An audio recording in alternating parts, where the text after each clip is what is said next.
Okay, so welcome to the Exams Made Simple, everyone. And we have Kehkashan Anjum with us.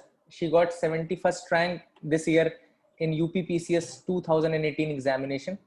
And she is here with us to just share the journey of success with all of you. आपको ये एक idea होगा overall कि क्या लगता है what it takes to become a civil servant. And she is still, I think, preparing for UPSC. If I'm not wrong, then she is also preparing for UPSC still.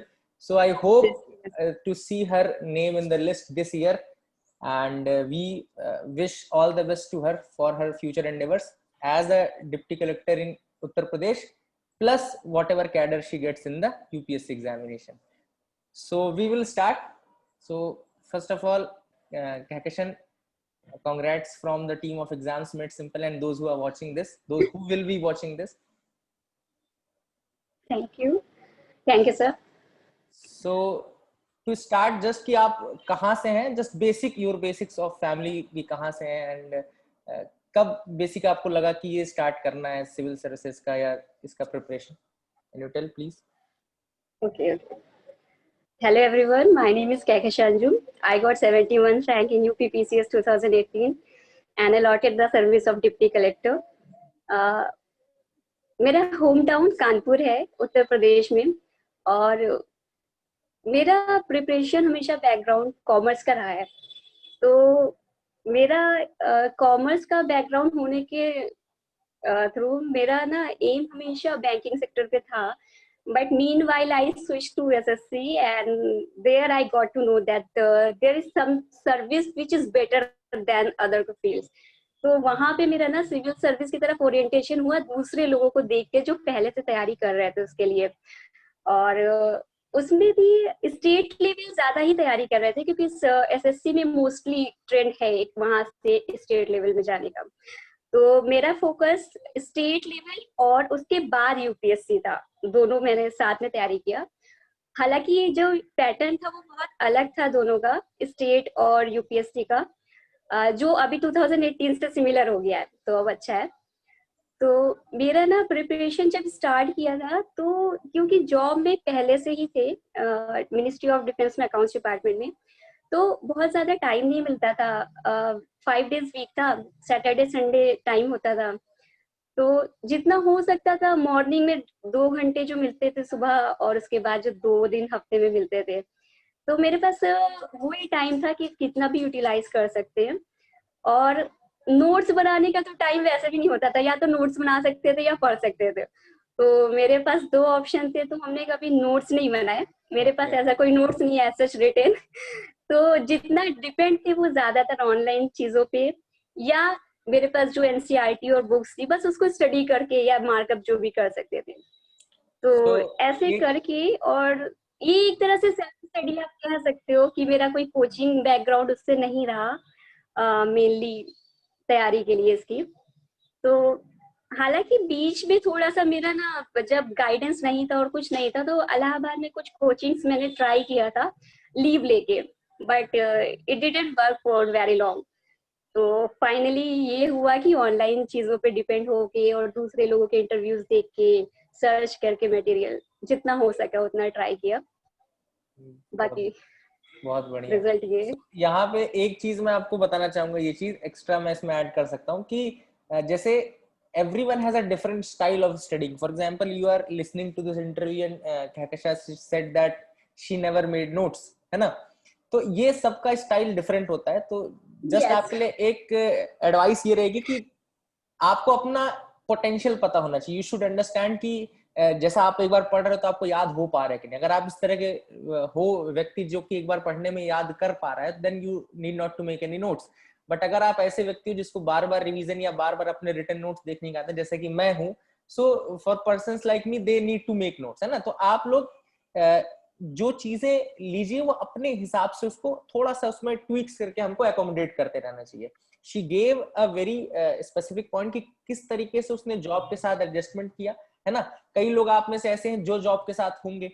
And यहाँ पे मैं थोड़ा सा आपसे एक इम्पोर्टेंट क्वेश्चन पूछना चाहता हूँ कehkashan, कि जॉब के समय जैसे आप डेली कितने आवर्स मतलब डेडिकेट करती थी, मतलब कि स्टडीज को कितने आवर्स, टू बी स्पेसिफिक, क्योंकि लोग ये जानना चाहते हैं कि कितने घंटे क्या कैसे. तो क्या कोई आर स्पेसिफिक स्टडीज होती थी कि कोई दूसरा पैटर्न था आपका? मेरे लिए से डेली टाइम निकालना, सुबह मॉर्निंग का टाइम मेरा अपना होता था, तो सुबह 2 घंटे 2 आवर्स मेरे पास होते थे जो स्पेसिफिकली डेडिकेटेड थे स्टडी के लिए, जैसे न्यूज़पेपर, करंट अफेयर्स, कुछ भी, कुछ क्वेश्चन सॉल्व करना, कुछ आंसर राइटिंग करना। ये टाइम मेरा सुबह का होता था जो डेडिकेटेड होता था बेसिकली और न्यूज। और उसके बाद रात को वापस शाम को कुछ रिवीजन करने के लिए जो बुक्स एनसीईआरटी या ऑप्शनल का कुछ सब्जेक्ट टॉपिक देख लिया, शाम को आधा से 1 घंटा मिल सकता था उसके लिए, वो पर्टिकुलर डेडिकेटेड था सब्जेक्ट स्पेसिफिक पे। और उसके बाद जो वीक के 2 दिन ऑफ मिलता था, सैटरडे संडे, उसमें मेरा फोकस रहता था कि पूरा वीक में जो चीजें पढ़ी हैं और उसको एक बार फिर से रिवाइज कर सके। तो जैसे मैंने कहा कि मेरे कोई नोट्स नहीं है, लेकिन हाँ ये रिकमेंड करेंगे कि आप लोग नोट्स जरूर बनाइए, क्योंकि वो सच में बहुत अच्छा होता है रिवाइज करने के लिए। मेरे पास एग्जाम टाइम पे बहुत सारी चीजें होती थी जो स्किप भी हो सकती थी, या लेकिन बस ये कि एनी हाउ वो मैनेज हो गई है, अच्छा था। क्योंकि मैंने ना वीकली प्लान होते थे, जो भी पढ़ा है ना उसको ऑनलाइन ही फिर से रिवाइज करना, जैसे जीके टुडे साइट थी, एग्जाम्स मेड सिंपल है, द हिंदू के कुछ आर्टिकल्स हैं, और कुछ टॉपिक ऐसा जो समझ में नहीं आया उसको गूगल कर लिया। तो मेरा 2 दिन का ये प्लान होता था, जो भी बीच में छूट गया और नहीं समझ में आ रहा है बस उसको रिवाइज करना। तो मेरा ये एक वीकली प्लान था जो वर्क किया है। हालांकि नोट्स मैंने कहा कि मेरे पास रिटन नोट्स नहीं है, लेकिन जो ऑनलाइन मटेरियल था वो नोट्स ही की तरह काम करता था। बात है। तो वही है कि it doesn't matter where are you making, मुझे रेडीमेड नोट्स ने हेल्प की है। हाँ नहीं, वेरी गुड। तो वही मैंने बोल रहा हूँ कि नोट्स कहाँ बन रही है मैटर नहीं कर रहा कि आप कॉपी में बना रहे हो कि ऑनलाइन बना रहे हो, but you should have some content to revise at least, है ना? You should have some content to revise. So यहाँ पर मैं आपसे एक चीज पूछना चाहता हूँ, जैसे कि जैसे what are the sources that you refer? For example, I'm not asking the books or writers, I'm asking that कि आपने क्या रेफरेंस बुक लेवल की स्टडी की कि बेसिक्स की एनसीईआरटी, हाँ पहले एनसीईआरटी का बेस बना लेते हैं, या डायरेक्टली आप कूद गए कि नहीं पहले हम रेफरेंस की, जैसे डीडी बसु हो गई, लक्ष्मीकांत हो गया? So what did you prefer? You went step by step from NCERTs to reference books, or you went to reference book, or you didn't study the reference book, just continued with the NCERT? ये इसमें क्या थोड़ा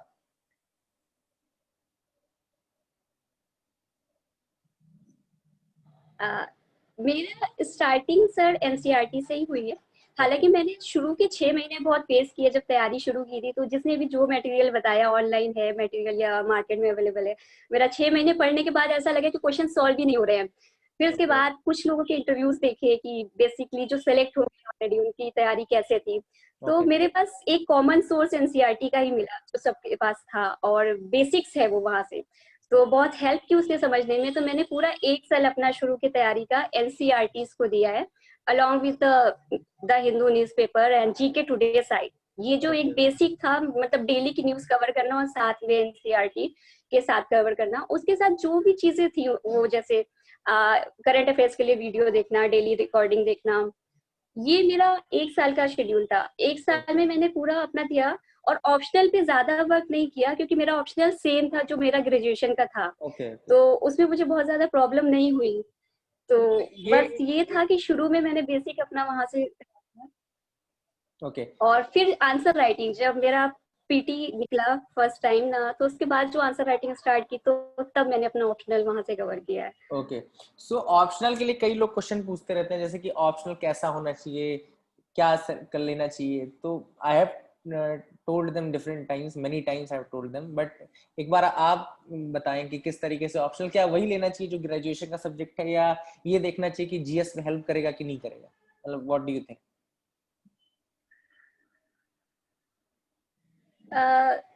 जी, optional ऐसा होना चाहिए ना जिसके साथ कंफर्टेबल हो आप। वो ग्रेजुएशन का सब्जेक्ट भी हो सकता है, या अगर आपको लगता है कि जीएस में हेल्प करेगा और आप ज्यादा उसमें डिवोट कर पाओगे टाइम, अच्छे से समझ में आ रहा है, मेन चीज ये कि समझ में आना चाहिए। तो अगर जो भी कंफर्टेबल हो उसके साथ वो कर सकते हैं। जैसे मेरे ऑप्शनल सेलेक्ट करने के टाइम पे मेरे पास बहुत टाइम नहीं था, जब फॉर्म फिल किया ना तो ये नहीं सोचा था कि ऑप्शनल क्या होगा, बस लगा कि देखते तैयारी करके। तो मेरे पास बहुत टाइम नहीं था कुछ चूज करने का, कोई नया सब्जेक्ट। तो मेरे पास एक सेफ ऑप्शन था कि मेरा कॉमर्स सब्जेक्ट बैकग्राउंड था, उसमें पीजी था, फिर एमबीए किया था, तो कॉमर्स थ्रू ऑल मेरे साथ रहा, तो मेरे पास उससे बेटर अंडरस्टैंडिंग किसी सब्जेक्ट में थी नहीं। तो वेरी गुड। आपके लिए भी मैं यही सजेस्ट करूंगी, जितने भी कैंडिडेट्स हैं जिसमें अंडरस्टैंडिंग हो सकती है, कंफर्टेबल हैं, उसमें रहे, रादर देन गोइंग कि क्या ट्रेंड चल रहा है या किसमें मार्क्स ज्यादा आ रहे हैं, ऐसा नहीं है। क्योंकि मार्क्स किसी सब्जेक्ट में सबके नहीं आते, किसी एक दो कैंडिडेट के अच्छे आते हैं, तो उसके बेस पे बिल्कुल जज नहीं करना चाहिए। बिल्कुल सही आई बात। थिंक कि जिसमें आपको लगता है कि आप कंफर्टेबल हो, आप चूज करो। और अगली चीज और जैसे कि मेरे ऑप्शन में भी ये था कि लोगों ने बहुत बोला कि इसमें मटेरियल नहीं मिलेगा आपको, क्योंकि कोचिंग्स नहीं है ऐसी कॉमर्स के लिए, रादर जी जी सिलेक्टेड एक कोचिंग ही है ऐसे दिल्ली में जो प्रोवाइड करती है। तो मटेरियल्स मिलते हैं या नहीं, ये आपके ऊपर डिपेंड करते हैं, आप क्या बना पाते हो उसको आंसर या नहीं। ओके। सो एक और क्वेश्चन तो रहता है बेसिक दैट लोगों डिपेंड्स के कि दिमाग में रहता अंडरस्टैंड। है, लोगों के दिमाग में क्वेश्चन रहता है कि how much time should we give for answer writing, what time should we give for optional, what time should we give for prelims. तो क्या ऐसा कोई आपने डेली के जैसा शेड्यूल जो रहता था आपका, तो were you including all the three every day कि तीनों यार थोड़ा सा आंसर राइटिंग कर ले एक आंसर का, थोड़ा सा प्रीलिम्स स्पेसिफिक पढ़ लें, थोड़ा ये कर लें, थोड़ा मेंस का पढ़ लेते हैं, तो ये पैटर्न था कि आपने कहा कि नहीं पहले प्रीलिम्स निकालेंगे, जब मेंस का गैप आएगा तो मेंस निकालेंगे, फिर जब इंटरव्यू का गैप आएगा तो इंटरव्यू पढ़ेंगे, तो ऐसा कुछ? नहीं, मेरी तैयारी शुरू से पूरी थ्रू ऑल थी, लेकिन मेरा जैसे शुरू किया था ना, तो मेंस लेके चलते थे कि पेपर फाइनल सिलेक्शन क्या दिलाता है। फाइनल सिलेक्शन मेंस के मार्क्स दिलाते हैं, जो मेरिट डिसाइड करते हैं। तो मेरा मेन था कि पूरा साल जैसे 8 महीने पढ़ा है, तो उस पे पूरा आंसर राइटिंग भी करना है, सुबह के टाइम कुछ भी एक दो आंसर लिख लिया, या कभी भी बीच में कुछ आया माइंड में, कुछ नोट डाउन करना है। तो राइटिंग पे हमेशा फोकस रहा है। उसके बाद जब पीटी का टाइम आता था, बस तब हम 1 महीना पहले वो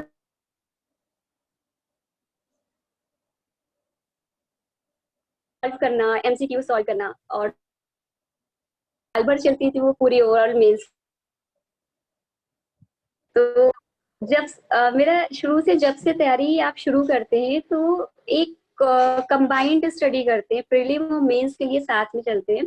तो मेरा भी शुरू से यही था कि आंसर राइटिंग जब भी टाइम मिलता था, कोई भी आर्टिकल अच्छा मिला, डेली हो सकता था, तो अगर नहीं है टाइम उतना, तो जब भी मौका मिला, वीक में 3 दिन 4 दिन आंसर राइटिंग पे फोकस रहता था। और जब पीटी का एग्जाम आता है, तो 1 से 1.5 महीना पहले ये चीजें, मतलब मेंस स्पेसिफिक रोक के आप पीटी स्पेसिफिक तैयारी करेंगे तो बेटर होगा, कि एमसीक्यू सॉल्व करना या फैक्ट्स पे ध्यान देना, डेटा कलेक्ट करना, जो आपने रखा है नोट्स को रिवाइज करना। मेरा 1.5 महीना पहले वो फोकस रहा कि पहले पीटी क्रैक होगा, उसके बाद फिर मेंस की फिर से शुरू करते हैं। ओके। तो तैयारी ऐसी रही कि पूरा साल मेंस, और पीटी के टाइम पे सिर्फ पीटी। Very good. तो तो what were the recreational activities, और या फिर कहना चाहिए कि जैसे दिन भर थोड़ा हेक्टिक हो गया शेड्यूल, तो किस तरीके से अपन एंटरटेनमेंट पर्पस से आपने क्या कुछ स्पेसिफिक योगा मेडिटेशन कुछ ऐसा किया था कि आपने? कुछ ऐसा ऐसा मेरे पास टाइम भी इतना नहीं होता था, बट हाँ ये है कि सुबह मेरी मॉर्निंग वॉक की आदत है, तो मेरे पास जब भी जाते थे तो वो वॉक पे काफी लोग, वो जो पार्क में रहता है ना, आप कह सकते हैं कि एक वो ही रिक्रिएशनल एक्टिविटी थी, क्योंकि बहुत ओके। ज्यादा टाइम नहीं होता, सुबह पहले पढ़ाई, फिर ऑफिस, फिर शाम को ये। तो ये एक डेली शेड्यूल में था, जो काफी हेल्प करता है पॉजिटिव रहने में। Very good. और सुबह की एक्सरसाइज सच में बहुत एनर्जाइज करती है। आई वुड सजेस्ट कि आप जितना हो सके थोड़ा मेंटल स्टेबल रहने के लिए फिजिकल एक्टिविटीज करते रहें। Very good. और मेन ये है कि जब बहुत ऊब जाए ना, जब पढ़ाई से बिल्कुल बोर हो जाए, तो मेरा है कि मेरे आउटिंग बहुत पसंद है, घूमना। ओके। तो मैं 1 महीने या 2 महीने में कहीं ना कहीं आउटिंग हो जाती थी, तो वो एक रिफ्रेशिंग रहता था। नहीं, बहुत बहुत अच्छी बात है उसमें। वो तो अपने को बीच बीच में कुछ ना कुछ करते रहना ही पड़ेगा, अगर हमको we can not stick to a rigid plan like that. एक और चीज प्लान से मुझे ध्यान में आती है कि were you following some time table sort of thing, for example a weekly time table और अ डेली टाइम टेबल, कि यार इतनी चीजें एटलीस्ट इस वीक के अंदर खत्म होनी चाहिए, या इतनी चीजें डेली पर्पस से खत्म। तो what was that your plan regarding that? मेरा टारगेट हमेशा था, मतलब एक बार ये वीक का टारगेट होता था कि इतनी बुक्स एनसीईआरटी को कवर करना है 2 दिन 3 दिन में, कैसे भी इतने क्वेश्चन सॉल्व करने हैं, इतने आंसर लिखने हैं। तो मेरा एक वीकली टारगेट होता था, और वो मैं अपनी पूरी जो बुक लिस्ट थी उसमें से निकाल के टेबल पे अलग रख देती थी कि ये 3 बुक्स इस वीक में खत्म करनी है, इतना आंसर रखना है, या न्यूज़पेपर की कुछ कटिंग है जो नहीं देख पाए वो सैटरडे संडे में कवर करना है। तो ये सारी चीजें वीकली टारगेट बना के चली है, और कोशिश करते थे जब तक वो टारगेट कवर नहीं होता था ना, वो आगे पढ़ने में मन ही नहीं लगता था। वेरी तो संडे मेरे पास ये था कि जो बचा हुआ काम है वो पूरा खत्म कर दे। तो एक वेरी गुड। वीकली टारगेट मेरा हमेशा रहा है।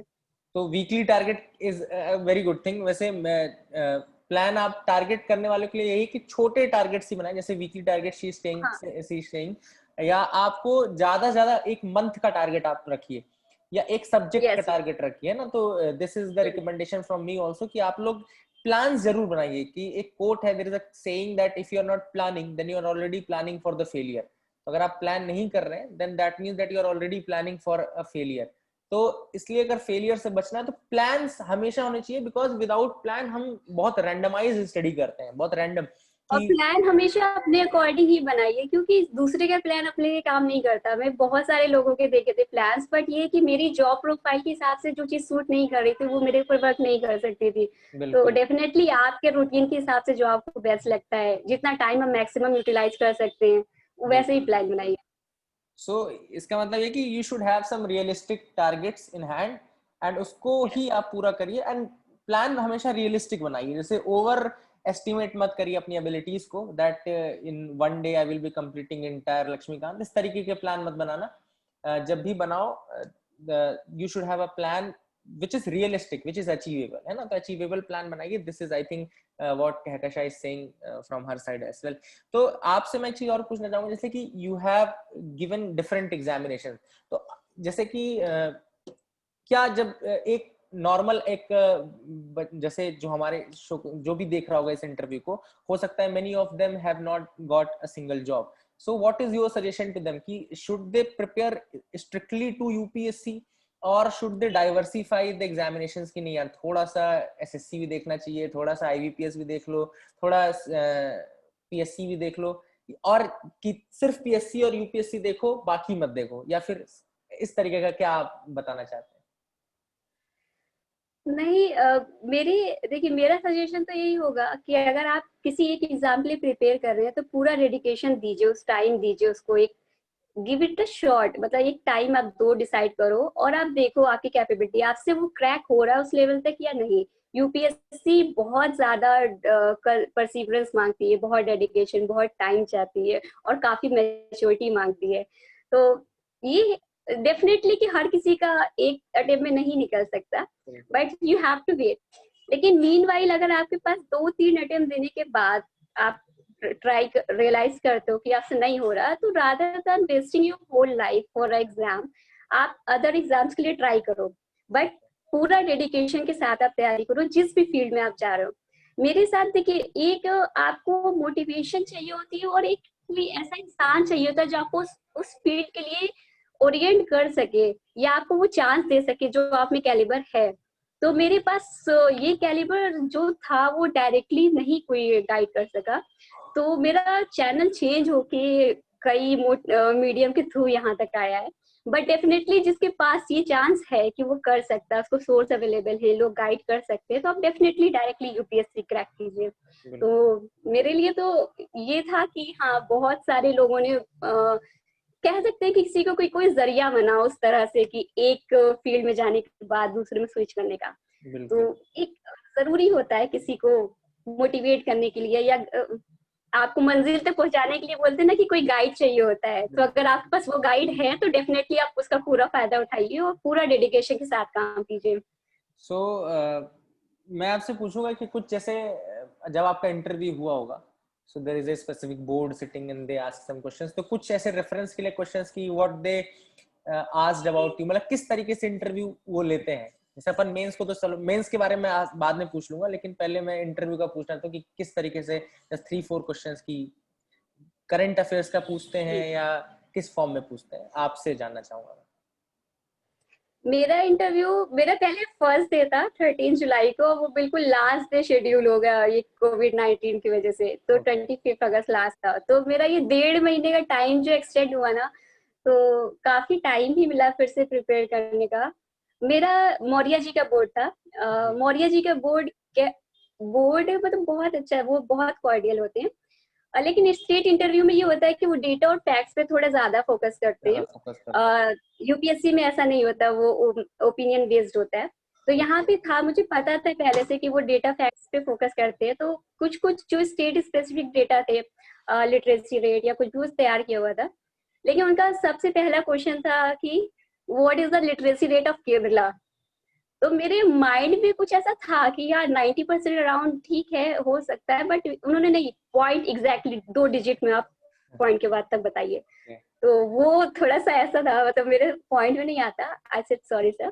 फिर उन्होंने काफी ऐसे डेटा पूछे सेंसस से रिगार्डिंग ओके। कि डेंसिटी, पॉपुलेशन डेंसिटी कितनी है, और यूपी की लिटरेसी रेट कितनी है, आपको कोई डिफरेंस ऐसा क्यों है। क्वेश्चन जो आपको लगा हो कि it was a very good question जो कि उन्होंने पूछा, जिसका थोड़ा सा दिमाग लगा हो, या थोड़ा सा आपको लगा हो कि हाँ इसमें ओपिनियन बिल्डिंग हो सकती थी थोड़ा, तो कोई ऐसा क्वेश्चन आपको लगा? हाँ, ऐसे काफी क्वेश्चंस थे। जैसे उन्होंने सबरीमाला इशू पे पूछा कि ओके क्या इशू था, कोर्ट ने क्या डिसीजन दिया, आपको क्यों ओके लगता है ये ठीक है। अगर मतलब अगर सोसाइटी में ये डिस्पैरिटी क्यों है, अगर आप उस लेवल पे आओगे तो आप कैसे कर सकते हो उसको टैकल, या आप क्या स्टेप लोगे। तो कुछ चीजें ऐसी थी। तो बीइंग अ फीमेल कैंडिडेट वो वैसे भी फोकस करते हैं कि हाँ आपसे उम्मीद करते हैं कि आप उस जगह पे आके क्या स्टेप लोगे। तो ओके उन्होंने वो चीजें फोकस की। और कुछ, क्योंकि मेरा कॉमर्स था, तो उन्होंने इकोनॉमी पे फोकस किया कि अभी करंट सिचुएशन क्या है, आपको क्या लगता है जीडीपी कितना है, क्या 5 ट्रिलियन हम अचीव कर पाएंगे या नहीं। तो ओके कुछ ऐसे ओपिनियन बेस्ड थे। Very good overall it was a good, मतलब बहुत अच्छा एक्सपीरियंस दे के वो दे आपको वहां से विदा करते बोर्ड से। ओके ठीक था, मतलब दैट वाज वेरी गुड। बहुत ज्यादा नहीं, इट वाज अराउंड 15 मिनट का इंटरव्यू था, बट या इट वाज नहीं, गुड। वो लेंथ इतना मैटर नहीं करता जितना क्वेश्चन। मुझे ऐसे इंटरव्यूज मैंने काफी दिए, तो आई ऑलवेज प्रेफर कि इंटरव्यू में क्वेश्चंस की क्वालिटी अच्छी रहे एटलीस्ट। ये यस क्या यस। कई बार क्या था, दे द बोर्ड जस्ट जजेस यू फ्रॉम द फैक्ट्स और आंसर्स जो आप दे रहे हैं, वो आपके ओपिनियन सुनने से पहले फैक्ट्स के थ्रू ही डिसाइड कर लेते, so that should not happen. That is the reason why I ask कि कुछ आपसे ओपिनियन वाइज क्वेश्चन पूछे गए होंगे जिससे कि वो डिसाइड यस यस। बेसिकली। और ये ना डिपेंड करता है, ये कभी क्वेश्चंस पे डिपेंड कर रहा है और कभी आपके एटीट्यूड पे डिपेंड करता है। मेरा एक फ्रेंड था, उसका इंटरव्यू था, उसका हार्डली 3 मिनट पे वो गया और बाहर आ गया। उससे कुछ पूछा ही नहीं, सिर्फ गया, गुड मॉर्निंग सर बैठिए, बस उससे पूछा कि आपने क्या किया अभी तक। बस उन्होंने पूछा ठीक है ओके, मतलब वो ना सिर्फ पर्सनैलिटी उन्होंने जज कर ली हाँ वहां पे। दे जज और इट। ही गॉट थ्रू, उसका हुआ अच्छा सिलेक्शन। तो सिलेक्शन में हुआ, डिपेंड वेरी गुड। करता है उनके ऊपर। नहीं तो सही है ना, Yes. अगर उनको लग रहा है कि ये बंदा सेलेक्ट होने वाला है तो फिर why waste time on him, just let's take some other candidate है। So it happens. So you are preparing for UPSC also. So how many means this, uh, how many attempts you have given, and क्या लग रहा है कहाँ पे कमी रह रही है, और किस स्टेप पे ऐसा लग रहा है कि वो कवर करना है? मेरा यूपीएससी के 5 अटेम्प्ट्स दे चुके हैं। मेरा 2016 में जब दिया था तब मेरा इंटरव्यू कॉल थी उस टाइम पे। ओके तो उस साल मेरी बहुत अच्छी प्रिपरेशन हुई थी कि बस स्टार्ट किया था प्रिपरेशन और पूरा डेडिकेशन था, और मैंने लीव भी ली थी उस टाइम पे जॉब से। ओके तो काफी अच्छी प्रिपरेशन थी, लेकिन उसके बाद उसमें फाइनली नहीं हुआ। और उसके बाद फिर मेरा 2 साल से लास्ट पीटी भी क्रैक नहीं हुआ। तो आई रियलाइज कि बहुत ज्यादा टाइम, मतलब पहले प्रिपरेशन अच्छी थी, बट जो रिजल्ट आने के बाद वो एक रियलाइज होने लगा, मैंने ना वो प्रिपरेशन छोड़ दी। समहाउ कुछ ऐसा था कि हाँ थोड़ा सा कहीं डिसअपॉइंट थे कि नहीं हो पाया, और वो जो रिदम था ना यूपीएससी के लिए वो टूट गया। ओके तो मेरे पास ऐसा मतलब रियलाइज हुआ कि जो पीटी स्पेसिफिक था ना, मेरा पीटी क्रैक नहीं हो रहा था, तो पीटी स्पेसिफिक तैयारी मैंने लास्ट में की ही नहीं यूपीएससी के लिए। ओके ओके मेरा पीएससी पे ही फोकस हो गया उसके बाद। ओके। तो आई रियलाइज दैट थिंग कि कुछ फैक्ट्स फिगर जो नोट्स नहीं बना, उसका जो बैकड्रॉप था वो यहाँ पे दिखा। नहीं नहीं तो बिल्कुल। और हाँ I will recommend you that कि जस्ट अभी जैसे if you are giving this years examination और you are giving next years, I don't know that, but जो भी आप एग्जामिनेशन दे रहे हैं उसमें क्या है, प्रीलिम्स तो एक वीडिंग आउट प्रोसेस है। Prelims is not checking whether you know in depth और not, it checks your length of the topics. एक एक चीज है कि आप डाइवर्सिटी में कितना जानते हो, और जब मेंस होगा तो वो आपकी डेप्थ चेक करेगा कि कितना डेप्थ में जानते हो यूपीएससी में। तो थोड़ा अभी आपको क्या है कि यूपीएससी के लिए मैं आपको सजेस्ट ये करूंगा कि आप बिल्कुल प्रिपेयर करते रहिए, and you have great potential, क्योंकि जिसका क्या होता है कई बार आपका निक भी होता है, आपका लक भी होता है, and the way you are clearing examination, जितने ज्यादा एग्जामिनेशन, तो the luck factor is on your side. तो ये चीज आपको बिल्कुल बहुत कम लोग को मिलती है कि लक फैक्टर उनके साथ हमेशा हर लेवल के एग्जामिनेशन में रहा हो। So you have that luck factor with you, and I will suggest that ki definitely we will be seeing your name in the list, in the final list of UPSC also. So अब एक level, just इससे एक level ऊपर है वो examination, and बहुत that makes a whole lot of difference, बहुत ज्यादा डिफरेंस क्रिएट करता है वो। एंड ये मैटर नहीं करता कि आप, जैसे इट डजंट मैटर कि आप बन रहे हो तभी आपकी लाइफ सक्सेसफुल है, you can still work a lot, आप बिल्कुल बिना सिलेक्शन के भी आप बहुत अच्छा काम कर सकते हैं, and you can make people realise की what your potential is. But if you clear that examination, then you definitely can contribute in a lot better way. आपको काफी एक्सपीरियंस है गवर्नमेंट वर्किंग का, तो आप काफी अच्छे इसमें कंट्रीब्यूट कर सकते हो। So my suggestion and definitely sir. Best wishes will be from our side also कि आप बिल्कुल निकालें, and we will love to see your name in the final list of the UPSC selection list, है ना, तो उसमें भी आपका नाम जरूर होना चाहिए। सो of course will try sir. But हाँ, ये मैं दूसरे लोगों को जो बोला था कि आप नोट्स तैयार कीजिए और बिल्कुल फोकस करिए पीटी स्पेसिफिक, ये सच में बहुत काम करता है यूपीएससी के लिए। या बिल्कुल। आप मैं लास्ट टाइम पे बिल्कुल रिवीजन कीजिए। और what's your optional is commerce, commerce. Commerce is yes your, sir. So UP PCS में भी क्या एक ऑप्शन होता है कि उसमें दो होते हैं क्या कि एक ही? लास्ट टाइम पहले दो होते थे, लेकिन 2018 से ये एक हो गया, अब okay UPSC okay okay, pattern पे सेम कर दिया है, so they are तो taking just one. एक ही है। Okay, that's very good.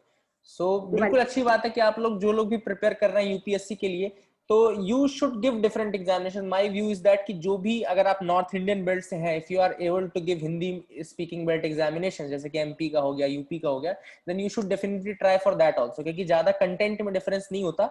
And overall अगर आपने यूपीएससी की प्रिपरेशन की है तो यू कैन गिव योर, मतलब कि बहुत अच्छा आप परफॉर्म कर सकते हो in the mains examination of MP UP and all that, है ना। तो pattern, they are changing the pattern, states are changing the pattern and aligning it with UPSC only, तो वो यूपीएससी ऐसा ही कर रहे हैं पैटर्न।